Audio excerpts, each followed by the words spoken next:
देहरादून से बड़ी खबर की, जहां उत्तराखंड विधानसभा की तीसरे दिन की कार्रवाई जारी है। नियम 310 के तहत विपक्ष ने आपदा का मुद्दा उठाया है। ये बड़ी खबर आपको देहरादून से बता रहे हैं। विधानसभा स्पीकर ने अस्वीकार किया है और जरूरी नहीं नियम 310 को स्वीकार करना, ये स्पीकर ने कहा है। ये बड़ी खबर देहरादून से आपको बता रहे हैं, जहां पर विधानसभा के मानसून सत्र का आज तीसरा दिन है और आज विपक्ष ने नियम 310 के तहत आपदा का मुद्दा उठाया। हालांकि विधानसभा अध्यक्षा ने उसे नामंजूर किया है। विधानसभा अध्यक्ष का कहना है कि जरूरी नहीं नियम 310 को मंजूरी मिले। ये बड़ी खबर आपको बता रहे हैं, जहां पर आज विधानसभा मानसून सत्र के तीसरे दिन विपक्ष ने नियम 310 के तहत आपदा का मुद्दा उठाया, लेकिन विधानसभा अध्यक्षा ने उसे अस्वीकार किया और उन्होंने अपने बयान में कहा कि जरूरी नहीं कि 310 नियम को स्वीकार किया जाए।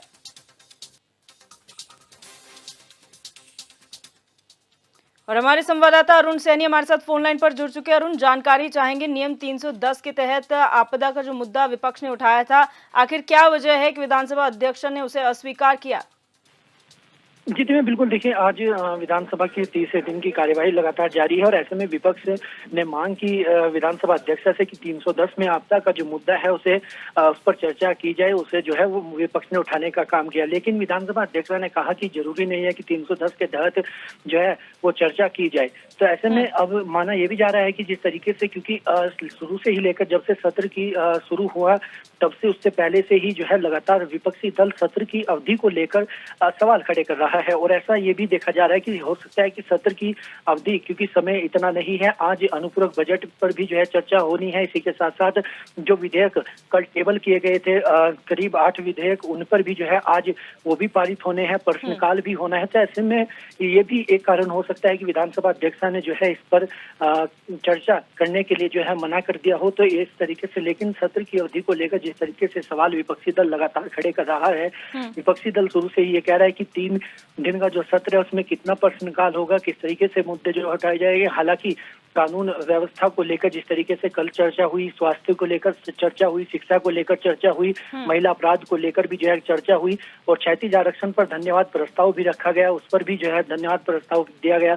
इस तरीके से तमाम जो है चर्चाएं चल रही है और ऐसे में प्रश्नकाल भी जो है लगातार चल रहा है। लेकिन अब जो है आज अनुपूरक बजट पर चर्चा होगी और उसके बाद अनुपूरक बजट जो है वो विधानसभा में पारित किया जाएगा। अच्छा, यहाँ पर 499 प्रश्न करीब यहाँ पर पटल पे रखे गए हैं। इसमें कितने ऐसे सवाल हैं जो लिए जा सकते हैं, क्योंकि आज आखिरी दिन है, और क्या उम्मीद ये जताई जा रही है कि 1-2 दिन और कार्यकाल बढ़ाया जाएगा? जी देखिए बिल्कुल अभी तो ऐसी कोई उम्मीद नहीं है कि जो है विधानसभा सत्र का जो अवधि है वो बढ़ाई जाए, क्योंकि कार्य मंत्रणा की बैठक पहले होती है और कार्य मंत्रणा की बैठक में ही जो है इस पर फैसला लिया जाता है। हालांकि विपक्षी दल लगातार मांग कर रहा है कि सत्र की अवधि जो है बढ़ाई जानी चाहिए, लेकिन ऐसे में ये देखने वाली बात होगी कि अगर सत्ता पक्ष की तरफ से जो है विधानसभा अध्यक्षा की तरफ से कार्य मंत्रणा की बैठक होती है, उसमें क्या कुछ आगे जो है तय किया जाता है या सदन को जो है आज ही अनिश्चित काल के लिए स्थगित कर दिया जाता है। लेकिन हालांकि अभी ऐसी कोई उम्मीद जो है दिखाई नहीं दे रही है कि सत्र की जो अवधि वो बढ़ाई जा सके। हालांकि विपक्षी दल लगातार शुरू से ही इसको लेकर सवाल खड़े कर रहा है और विपक्षी दल लगातार ये मांग कर रहा है कि सत्र की अवधि जो है वो बढ़ाई जानी चाहिए, ताकि जो तमाम मुद्दे हैं वो मुद्दे प्रमुखता से जो है सदन में उन पर चर्चा हो और वो मुद्दे जो है उठाए जा सके। बिल्कुल, बहुत शुक्रिया अरुण हमारे साथ जुड़ने के लिए और जानकारी साझा करने के लिए। सत्र के तीसरे और आखिरी दिन भगवानपुर से कांग्रेस विधायक ममता राकेश ने सदन में किसानों की समस्याओं को लेकर सवाल पूछा। ममता राकेश ने कहा कि किसानों को फसलों के उत्पादन में बिजली की भी जरूरत पड़ती है, इसके लिए सरकार की ओर से क्या कदम उठाए गए हैं, जिसका जवाब सीएम धामी ने दिया। बिजली के बिलों में सरचार्ज भी जुड़ के आ रहा है। पहले 2 महीने का बिल आता था, अब 1 महीने का आ रहा है, तो ये अतिरिक्त भार किसानों पर पड़ने जा रहा है। और जो सब्सिडी जमा कराई गई थी, अगर कनेक्शन लेते हुए 2000 रुपये जमा कराई थी, तो वो 10,000 रुपये सब्सिडी बिल में जुड़ करके आ रही है, तो अतिरिक्त भार हमारे किसान भाइयों पर पड़ रहा है। इस तरह से कैसे उनकी व्यवस्था होगी? तो इस बारे में ना तो किसानों को सही जानकारी आप कह रहे हैं कि उससे उन्हें मदद मिलेगी, तो इसका ना तो प्रचार प्रसार, ना उनके बिल माफ़ किए गए, ना उन्हें किसी तरह की छूट प्रदान की गई। तो इसमें आपसे निवेदन है कि किसानों को ये जो आप कह रही हैं बिजली के बिल ज़्यादा आ रहे हैं या बहुत सारी जगह पर मीटर खराब होने की या बिल ज़्यादा आने की जो शिकायतें आती हैं, इस व्यवस्था के लागू हो जाने के बाद ये सब व्यवस्थाएं ठीक हो जाएंगी। और जहां अगर कोई स्पेसिफिक आपके पास ऐसा हो कि जहां पर ये सरचार्ज जुड़कर आ रहा है या गलत आ रहा है, तो आप अलग से दे देंगी, तो उसको हम लोग जो है अलग से जांच किया है। और आपके माध्यम से मैं आपकी और पूरे प्रदेशवासियों की ये जिज्ञासा जो है उसको ज़रूर की जानकारी में देना चाहता हूँ कि ये जो प्रीपेड मीटर हैं, ये एक तो पहले पूरे देश के लिए इसका मैंडेट बनाया गया है और ये आम उपभोक्ताओं की सहायता करने के लिए, उनको और सुविधा देने के लिए ये प्रीपेड मीटर का जो व्यवस्था लाई गई है, वो जहां आप कह रही हैं कि उनको पहले ही जो है वो हो जाएगा, पता नहीं लगेगा, मीटर बंद हो जाएगा, बिजली बंद हो जाएगी, ऐसा नहीं है। उसके लिए अलार्म सिस्टम वगैरह सारे होते हैं और उसकी पूरी विधिवत व्यवस्था है। और बहुत कठिन भी है हमारे राज्य में, चूँकि यहाँ की भौगोलिक परिस्थितियाँ कठिन हैं, लेकिन उसके बावजूद भी प्रदेश के बहुत हित में है और पूरे देश के हित में ये योजना लाई गई है। और जहाँ तक किसानों की बात है, हमारे जो वित्तीय संसाधन जिस प्रकार से भी जो है हमको अलाउ करेंगे, उसके अनुसार हम लोग निर्णय लेंगे। उत्तराखंड विधानसभा मॉनसून सत्र का आज तीसरा दिन है। आज सदन में प्रश्नकाल और अनुपूरक बजट पर चर्चा की जा रही है। वहीं कांग्रेस लगातार सरकार के मंत्रियों पर जवाब देने से बचने का आरोप लगा रही है। इसी को लेकर जब कैबिनेट मंत्री सौरभ बहुगुणा से बातचीत की गई तो उन्होंने कहा कि विपक्ष के सभी सवालों का जवाब दिया जा रहा है, लेकिन अगर विपक्ष नेगेटिव मंशा के साथ आएगा तो फिर सदन कैसे चलेगा।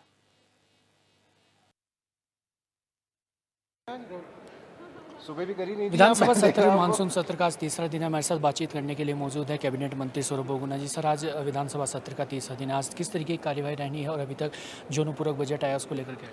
देखिए, तीसरा दिन है आज मानसून सत्र का और विपक्ष से हमारा बस आपके चैनल के माध्यम से यही निवेदन है कि सत्र को चलाने के लिए पक्ष विपक्ष दोनों की भूमिका होती है, तो सकारात्मक व्यू के साथ आप सदन में आइए, उत्तराखंड की समस्याओं को उठाइए। सरकार जवाब देने को तैयार है, सरकार तथ्य रखने को तैयार है और अगर आपके अच्छे सुझाव होंगे उत्तराखंड को आगे बढ़ाने के लिए तो उसको मानने के लिए भी सरकार तैयार है।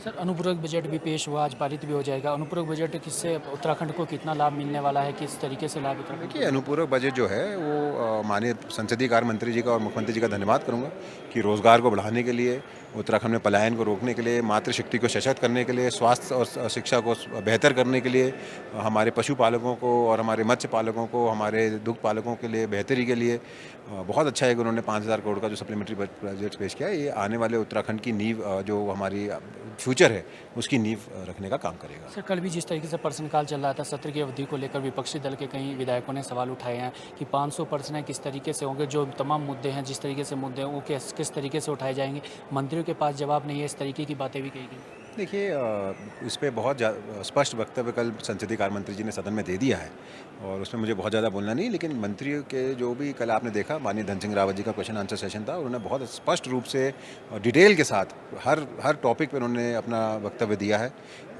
तथ्यों के साथ दिया है। तो कोई मंत्री ऐसा नहीं है उत्तराखंड में जो बिना तैयारी के आता है।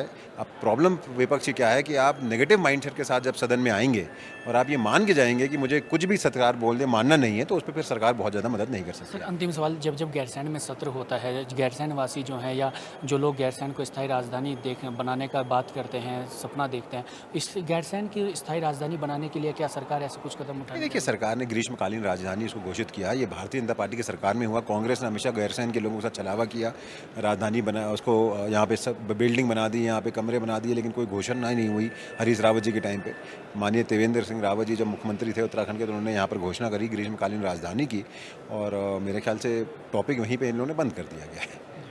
तो हमारे साथ कैबिनेट मंत्री सौरभ बहुगुणा साफ तौर पर कहा है, सत्र की अवधि को लेकर भी मंत्री पूरे जवाब के साथ आते हैं और आगे भी जो सदन की कार्यवाही गैरसैंण में भी विकास कार्यों को लेकर अपनी बात स्पष्ट तौर पर रखी। अपने सहयोगी हरीश भट्ट के साथ मैं सैनी, HNN 24/7 भराड़ीशहर। बढ़ते हैं आगे, रुक करेंगे अगली खबर का। विधानसभा मॉनसून सत्र का आज तीसरा दिन है। विपक्ष के तेवर लगातार तीखे नजर आ रहे हैं। विपक्षी दल के विधायक कानून व्यवस्था, महिला अपराध, स्वास्थ्य, शिक्षा जैसे तमाम मुद्दों को लेकर सदन में सत्ता पक्ष को घेरने का काम कर रहे हैं। वहीं भगवानपुर से कांग्रेस विधायक ममता राकेश ने कहा कि वो स्वास्थ्य को प्रमुख मुद्दा लेकर सदन में आई हैं। प्रदेश में स्वास्थ्य व्यवस्थाएं पूरी तरह से चरमराई हुई हैं, लेकिन सरकार सुनने को तैयार नहीं है।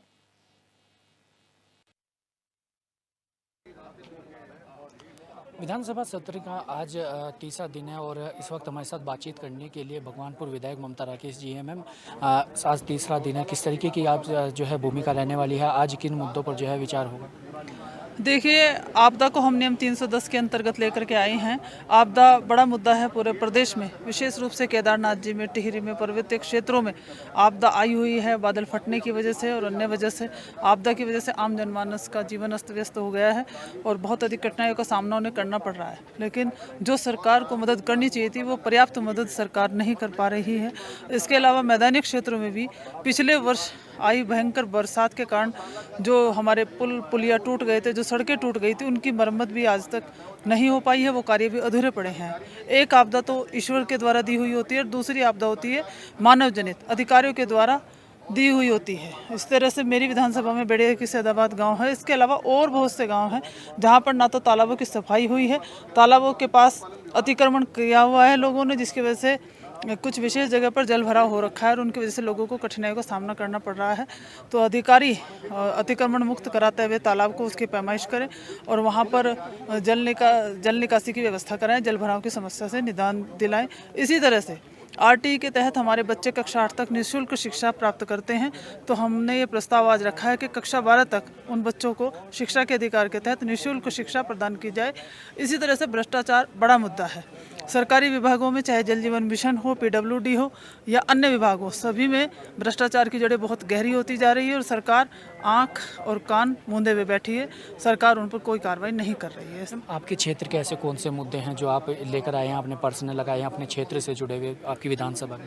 मेरे क्षेत्र का कहिए चाहे पूरे प्रदेश का कहिए, हम कल भी स्वास्थ्य को प्रमुख मुद्दा बना करके लेके आए थे। स्वास्थ्य सेवाएं चरमराई हुई हैं और आम जीवन को, यहाँ तक कि अगर हम मरीज को एम्स में ले जाते हैं या दूसरे अस्पतालों में ले जाते हैं तो वहाँ भर्ती करने में ही बहुत अधिक कठिनाइयों का सामना करना पड़ता है। यहाँ तक कि आयुष्मान कार्ड चलाने के लिए कई दिन तक तो साइट उनकी नहीं चलती है, 2-3 दिन फाइल में लगा देते हैं। इसके बाद जो टेस्ट डॉक्टर लिखते हैं, उन टेस्टों का भी भार मरीज को स्वयं वहन करना पड़ता है, दवाइयाँ बाहर से लिखते हैं।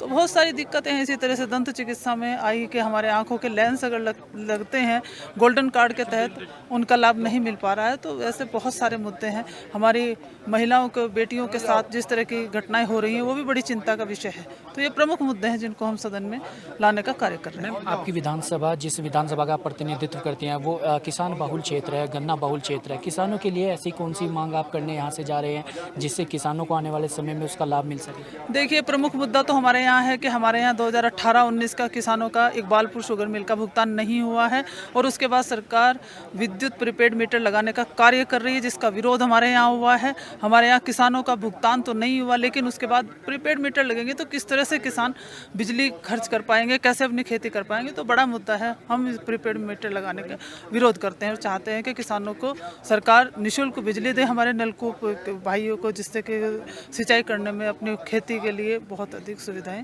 उन्हें प्रदान की जानी चाहिए। तो हमारे साथ भगवानपुर से विधायक ममता राकेश जी साफ तौर पर कहा है कि किसानों की आवाज़ को लेकर भी जो है उसको आवाज़ उठाने का सदन में काम करेंगे और स्वास्थ्य सबसे बड़ा मुद्दा रहा है जिसको लेकर विपक्ष ने सत्ता पक्ष को घेरने। स्वागत है, रुक करेंगे खबरों का। लगातार हो रही बारिश ने हरिद्वार के ग्रामीण क्षेत्रों में विकास कार्यों की पोल खोल कर रख दी है। बारिश की वजह से बहादुराबाद ब्लॉक के गढ़ मीरपुर जाने वाले मुख्य मार्ग की हालत ज्यादा खराब हो गई है, जिससे लोगों को काफी परेशानियों का सामना करना पड़ रहा है। ये मार्ग जगह जगह से टूट चुका है, जिसकी वजह से आसपास के 5 गांवों के लोगों को आवाजाही में परेशानी हो रही है। ग्रामीणों ने मार्ग की मरम्मत की मांग की है, लेकिन अभी तक कोई ठोस कदम नहीं उठाया गया है। अभी देख रहे होंगे बरसात का समय है और यहाँ काफ़ी समय से जो सड़कें हमारी सारी टूटी हुई है। पानी का जो निकास है वो पूरी तरीके से नहीं हो पा रहा है। अभी गांव के अंदर जगह जगह जल विद्युत जो डिपार्टमेंट है उन्होंने सड़कें फड़वाई थी पाइप लगाने के लिए, लेकिन वो भी काम पूरा नहीं हो पाया, जिसकी वजह से आम जनता को बहुत परेशानी हो रही है और जगह जगह खड्डे हो रहे हैं, वो भर नहीं पा रहे हैं। आने जाने वालों को बहुत दिक्कतें हैं। कई घटनाएं हुई है हमारे गांव के अंदर इस तरह की, जिसमें लोगों की जान भी गई है, हाथ पैर भी टूटे हैं। तो सरकार और ग्राम प्रधान और विधायक जो भी है, उनको चाहिए कि इन चीज़ों पर ध्यान रखें और जो समस्या है उनका निराकरण करना चाहिए। खबर हरिद्वार से है, जहां जन्माष्टमी पर्व को लेकर तैयारियां जोरों पर चल रही हैं। सभी प्रमुख मंदिरों को भव्य रूप से सजाया जा रहा है, जहां भव्य और सुंदर झांकियों के साथ भगवान श्री कृष्ण की बाल लीलाओं का आयोजन किया जाएगा। मंदिरों में राधा कृष्ण की लीलाओं समेत कई सांस्कृतिक नृत्य प्रस्तुतियों की भी तैयारी की जा रही है। आयोजन की तैयारियों को अंतिम रूप देने का कार्य जारी है और सदस्यों को कई जिम्मेदारियां भी बांट दी गई हैं। वहीं पर्व को लेकर सुरक्षा के मद्देनजर मंदिरों में शांति और व्यवस्था बनाए रखने के लिए पुलिस बल की तैनाती की जाएगी।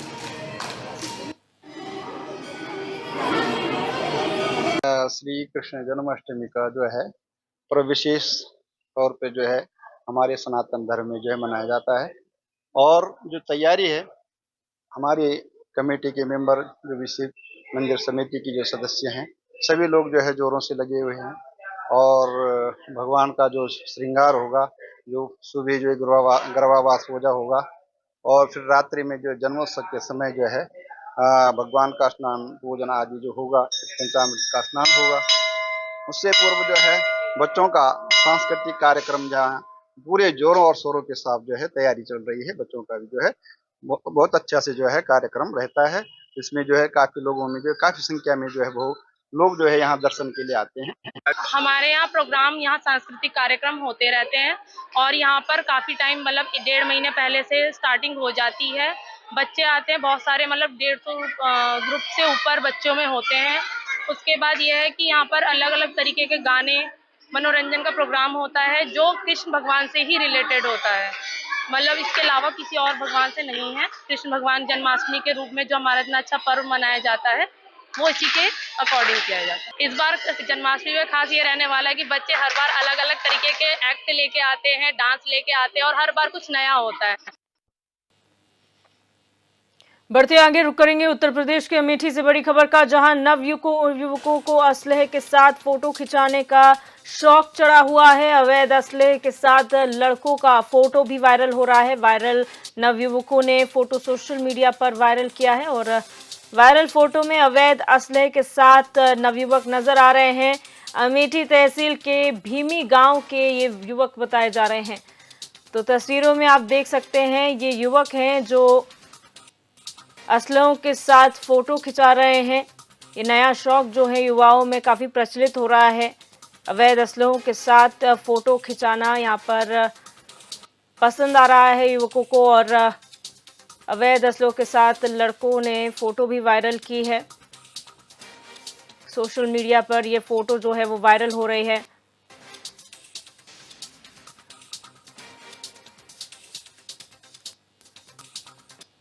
बिजनौर के थाना हिमपुर दीपा और हल्दौर बॉर्डर के बीच खेत में पशुओं के लिए चारा लेने गए किसान पर गुलदार ने हमला कर दिया, जिससे किसान की मौके पर ही मौत हो गई। वहीं किसान की मौत से आक्रोशित ग्रामीणों ने शव को सड़क पर रखकर जाम लगाते हुए जमकर हंगामा किया।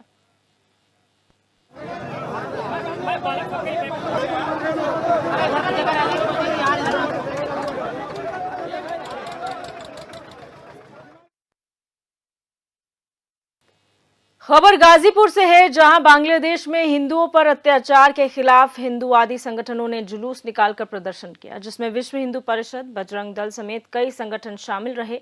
इस दौरान प्रदर्शनकारियों ने बांग्लादेश में हिंदुओं की सुरक्षा की मांग उठाते हुए मांगों से संबंधित ज्ञापन जिला प्रशासन को सौंपा।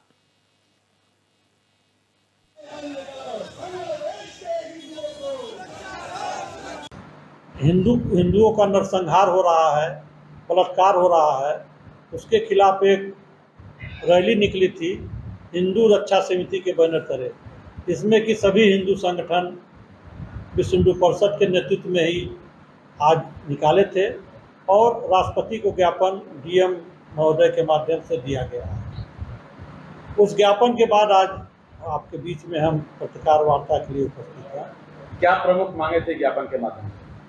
ज्ञापन के माध्यम से प्रमुख मांग ये थी कि भारत सरकार से हम लोगों ने आग्रह किया कि जो भी बांग्लादेश में सरकार बनी है इस समय, क्योंकि हम सरकार बनाने में हमारा कोई तो सहयोग है नहीं, लेकिन जो भी सरकार बनी है उनसे ये वार्ता करके जो अपने जो हिंदू भाई हैं, क्योंकि पहले भारत के यंग थे, उनकी सुरक्षा और माँ बहनों की इज्जत इसको सुरक्षित कराया जाए।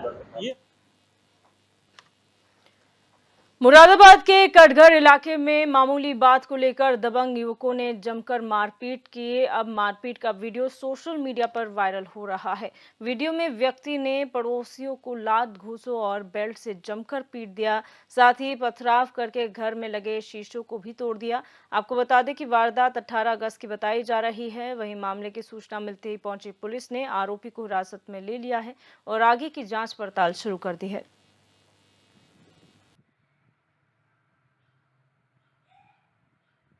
लड़ाई दंगा करता है, आके घरों में घुस के मारता है, ईंट पत्थर मारते हैं सबके हैं, और कोई इंसाफ कर दे तो उसके लिए मारने के लिए तैयार हो जाते हैं। एक छोड़ दूसरे से लड़ाई करने के लिए तैयार हो रहे हैं। कोई कुछ कह ही नहीं सकता।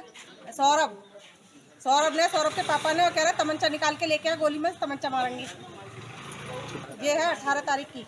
लड़के 4-5 लड़के लेके आया सौरभ, उनने शीशे में वो मारे हैं, ईंट पत्थर यहाँ से उठा के तब घर के शीशे तोड़े हैं। और इन लोगों ने गेट बंद कर लिया, वरना सारे लोग अंदर घुसकर इन्हीं लोगों को मार देते, और गेट बंद नहीं होता तो। के साथ इन्हें छेड़छाड़ की थी अंदर घुसकर। भाई कल को आज को इनकी है, कल को हमारी भी दी बेटियां हैं सारी हैं।